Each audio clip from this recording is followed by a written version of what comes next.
আসসালামু আলাইকুম ভাই। যদি আমার কাছে ভিডিও পাঠাতে চান তাহলে ভিডিও পাঠানোর প্রক্রিয়াটা হলো এইভাবে, এই যে হোয়াটসঅ্যাপে যাবেন। হোয়াটসঅ্যাপে গিয়ে আমার নাম বা যাকে পাঠাইতে চান তার নামে এভাবে ক্লিক করবেন। ক্লিক করার পর এই যে এখানে প্লাস আইকন আছে, এখানে টিপ দিয়ে এই যে ডকুমেন্টসে টিপ দিবেন। আপনি যদি এখানে ভিডিও পাঠাইতে চান, ভিডিও পাঠাইলে অনেক সীমাবদ্ধতা থাকে। ভিডিও অনেক সময় বেশি হলে বড় হইলে যায় না, অনেক বিষয় থাকে, ইস্যু থাকে। এই জন্য এই ডকুমেন্টসে যাবেন, ডকুমেন্টসে টিপ দিবেন। এরপরে যে ভিডিওটা পাঠাইতে চান, মনে করেন আমি এখানে এই ভিডিও, এখানে একটা ভিডিও পাঠাবো।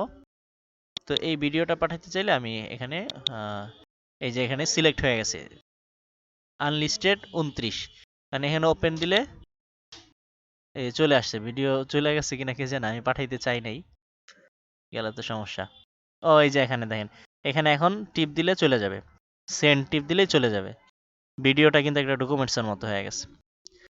তো এইভাবেই ভিডিও পাঠাতে হবে, ঠিক আছে ভাইয়েরা? আসসালামু আলাইকুম।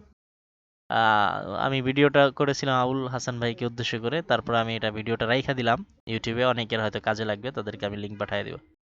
এই জন্য ভাইয়েরা বললাম, আবুল হাসান ভাই দোস্ত আবার মনে করবে কি রে, আমার ভাইয়েরা কয়েকে, আমি তো একা মানুষ। ঠিক আছে, আসসালামু আলাইকুম।